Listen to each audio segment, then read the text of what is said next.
right indication and at the lowest cost to the patient and community based on clinical needs and evidence-based guidelines.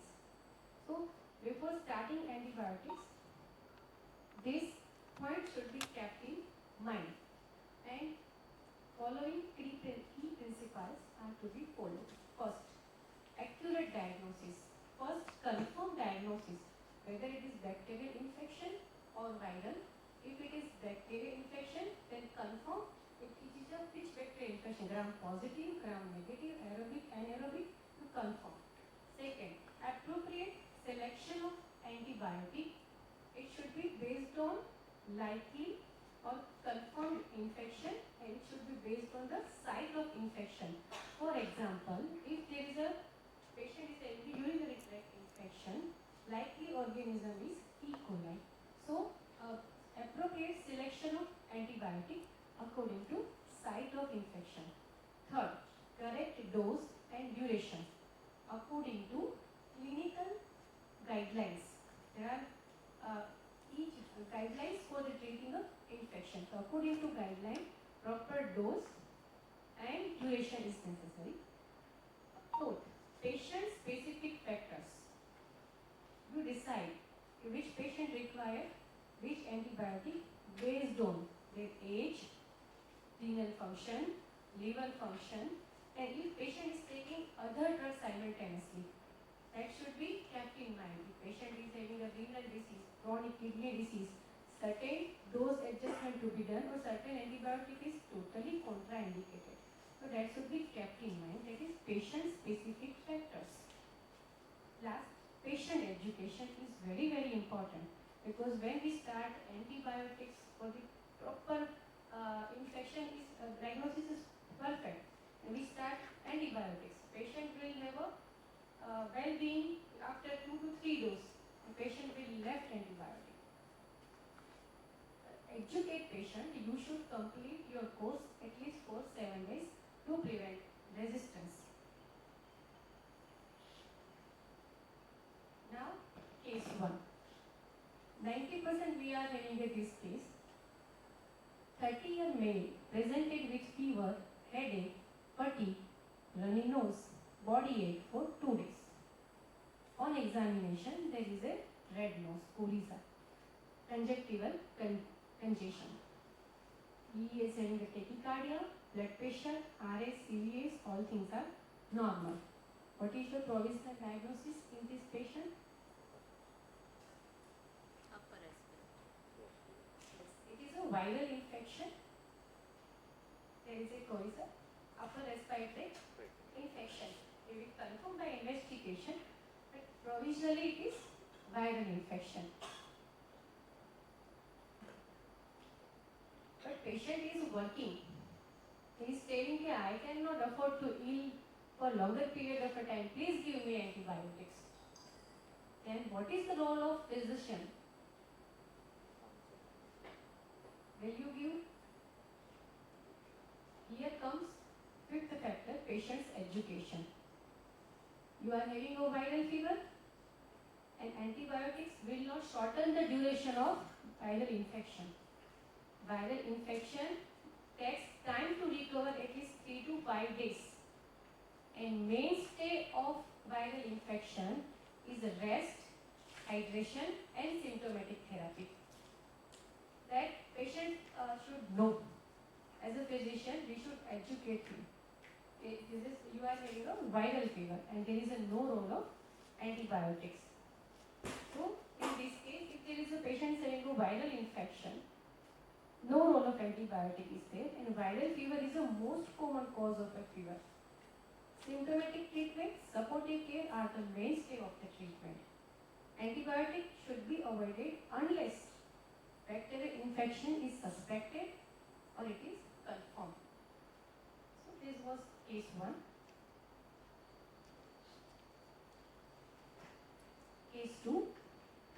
56-year-old postmenopausal female presented with high-grade fever with chills, dysuria, frequent urination, urgency and suprapubic pain. C is known case of diabetes mellitus. We were having one patient of 60 years name who was intubated and doing well. But on day 5, this patient was having a fever and increased secretion from the endotracheal tube. His oxygenation level is worsening. We ordered X-ray which was suggestive of new infiltrate in a chest X-ray.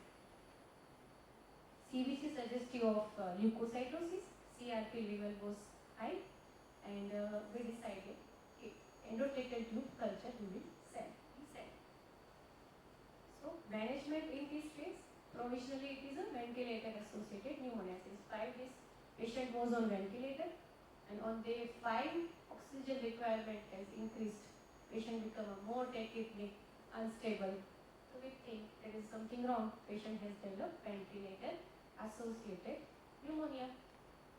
Ventilator associated pneumonia is a very serious problem. We will directly start piperacillin tazobactam and vancomycin in this patient. Then we will send ET culture, and accordingly ET culture we will de-escalate the treatment and monitor the patient. So here treatment will be broad spectrum antibiotic, de-escalate on culture, supportive care and ventilator management. So VAP is a serious complication of mechanical ventilation.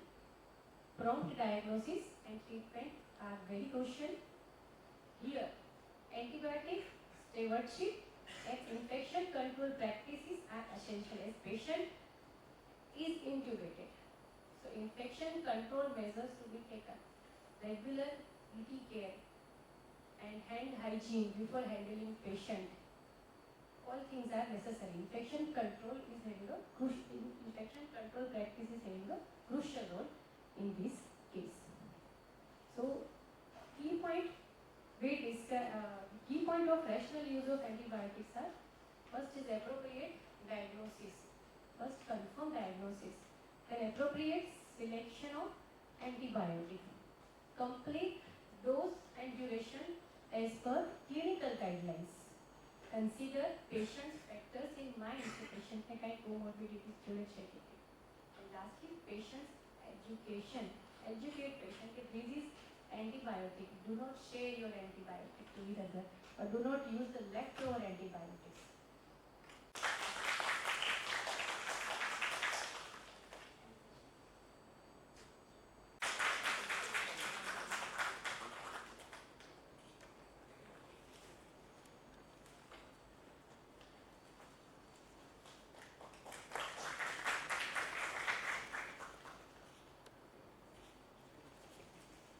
A 55-year-old female was operated in the form of total knee replacement. On 6 weeks follow-up, serious discharge was found from the surgical scar with raised ESR and CRP. Thorough debridement was planned and cement spacer was inserted, and samples were sent for culture and sensitivity. On reporting, Klebsiella pneumonia was found and antibiotics were started as per the correct sensitivity report. For about 6 weeks duration, antibiotics were given. After 6 weeks, ESR reduced, CRP also reduced, and on 3 months follow-up, the skin coverage was adequate, and on 3 months, ESR came to 12 mm per hour and CRP was negative. At present, patient is comfortable and able to work full weight bearing. For the second case, a 70-year male patient, ME replacement arthroplasty was done over right leg. On 3 months follow-up, serious discharge was found from surgical scar. Samples were sent for culture sensitivity and thorough debridement was done. The pus and dead necrotic tissue was removed.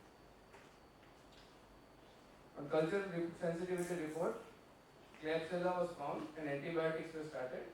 In injectable form, injection piptas 4.5 gram IVPD for 3 weeks. And amikacin was started, but due to deranged RFT, amikacin was stopped after 1 week.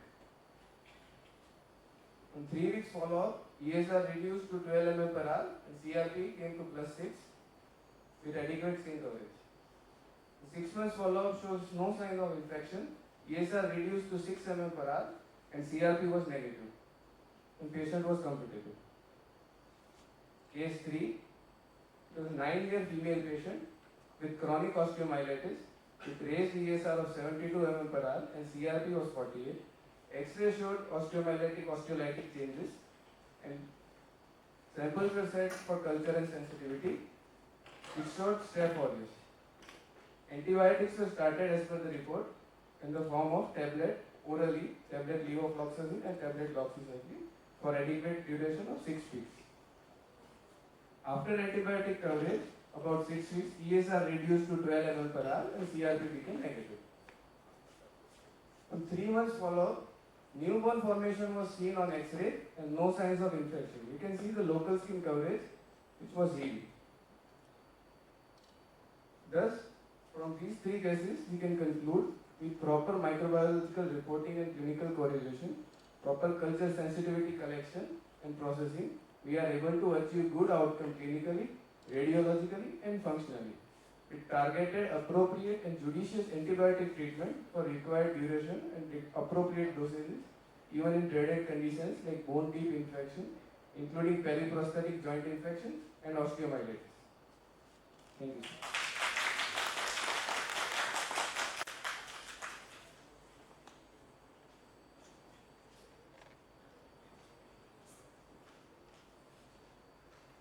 Surgery Department, Senior Resident. What is diabetic foot? Diabetic foot refers to an infection, ulceration or destruction of tissue of the foot associated with neuropathy and or peripheral arterial immunopathy. In peripheral neuropathy, firstly it is occurred due to sensory neuropathy, in which there is a loss of pain, pressure and temperature sensation, leads to unrecognized trauma which leads to ulcer formation. On motor neuropathy, there is a wasting of intrinsic muscle which leads to imbalance, which leads to flowing of the toes, high arches, causes abdominal pressure point and callosities and which leads to ulcers.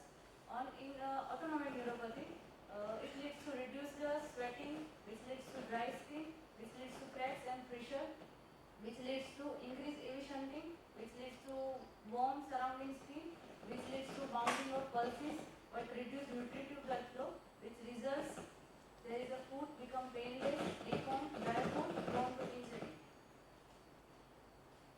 In peripheral arterial disease, there is accelerated atherosclerosis in diabetes, affects intrapopliteal arteries, more which leads to reduced blood flow, ischemic ulceration and gangrene. In immunopathy, there is an impaired leukocyte chemotaxis and phagocytosis. High glucose promotes bacterial overgrowth and poor wound healing. Diabetic foot infection is a major driver of irrational antibiotic use in surgical practice because of neglect of the patient, over-the-counter availability of the antibiotics and default from the treatment. If we use misuse of the antibiotics, which leads to increased antimicrobial resistance, prolonged hospital stay and higher cost and complications. Antimicrobial stewardship promotes right drug, right dose and right duration. This case demonstrates how evidence-based antibiotic decisions can prevent resistance and improve outcome. In my case, there is a 46-year-old Hindu married female patient which is residing at Lalpur, Jamnagar, working as an Anganwadi worker, came to Guru Gobind Singh Hospital in a surgery OPD with a chief complaint of the pain over the right foot with an ulcer over right foot since 15 days with purulent discharge since 5 days. There is a history of trauma with a stone while walking barefoot, which is associated with the intermittent fever. She is known case of the diabetes mellitus type 2 since 1 year and hypertension since 2 years. There is a no operative history. Patient has no previous antibiotic exposure. She has a good glycemic control. Her HbA1c level was 7%. On examination, there is an ulcer of a size 4 into 4 cm presented over a right medial aspect of the foot with local rise of temperature and surrounding edema with redness and tenderness with purulent discharge. No any blackening. All peripheral pulses were palpable and normal. This is the picture of the patient on the day of the admission. Then we irrigated wound with a saline. There is a deep tissue sampling collected from the site. Superficial slab avoided due to prevent contact antibiotics. Good quality is culture sent and which leads to promote target therapy, reduce unnecessary broad spectrum antibiotic uses. This is a picture of the patient's food on the second day of admission. As in broad spectrum antibiotic, there is a antibiotic started like the injection amoxicillin plus clavulanic acid 1.2 gram IV 8 hourly and injection metronidazole 1 pint IV 8 hourly. Patient was kept on daily dressing.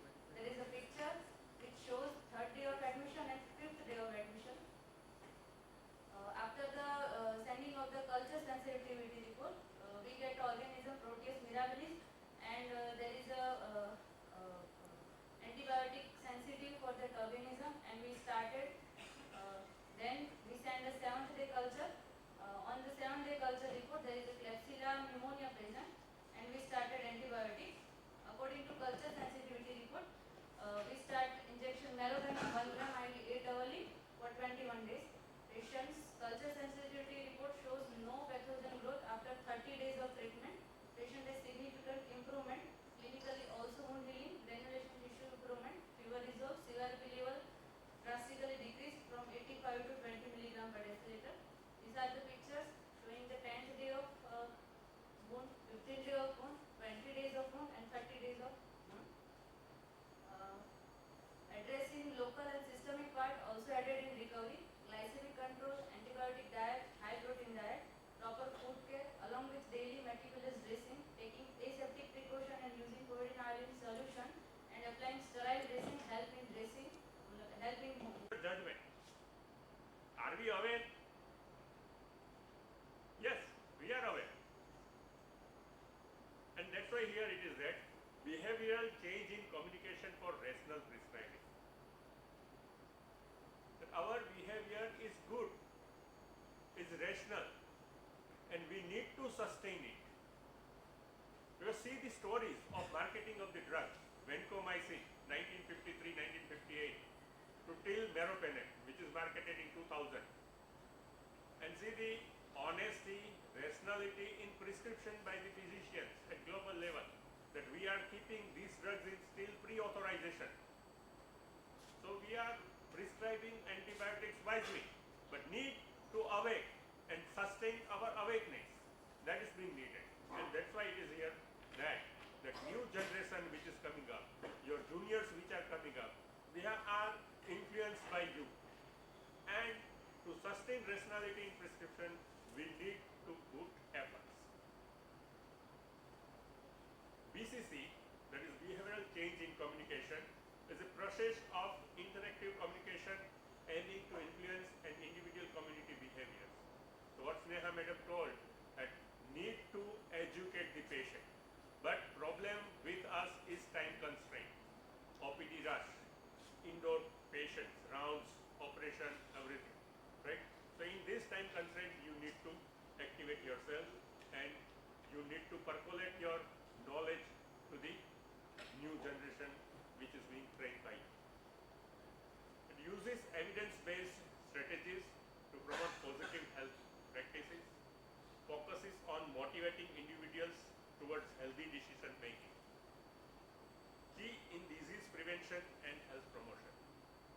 Integrate psychological theories and communication models, vital for improving medication use and patient compliance. Bridges gap between knowledge and action. We are all are equipped with knowledge, but if there is lack of need, we need to fill it up and we need to update ourselves. Addresses patients' belief and misconceptions. Improve adherence to treatment regimens.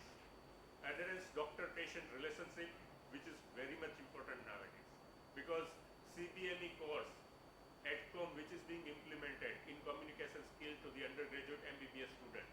In postgraduate, there is communication skill exercises, and this is being particularly important to keep sympathy and empathy to the patients. Reduces misuses and overuses of antibiotics that we are practicing. Promote cost-effective and evidence-based prescribing, that is also we are following. Patients receive medication appropriate for their clinical needs. sensitivities, we start empirical therapy rationally, we follow the national level guidelines, state level guidelines, global level guidelines for the diseases treatment. In doses that meet their individual requirements for an adequate period of time at the lowest cost to them and the community. Rational use requires prescriber and patient's behavior alignment. Behavioral strategies help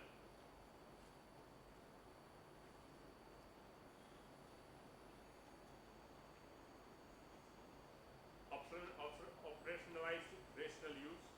So this is being that sustain our behaviors towards the rationality will provide the rational use to the community. Prescribers' knowledge and attitudes. This is very much important that by the national state conferences we participating in that. We are participating today in the WAAW, right? That celebration week which is ongoing, and there is today day second which is being there. So all physicians, clinicians are updating themselves and maintaining and sustaining their attitudes to fight against the organisms. Patient expectation and demands. The demanding patients are there for the prescription and we need to explain them empathy and sympathy. Influence of pharmaceutical marketing which is being there to the doctors, and we need to have honesty and rationality for that. Clinical setting and workload. This is being there. You are treating thousands of patients in a day. In institutional guidelines and policy, this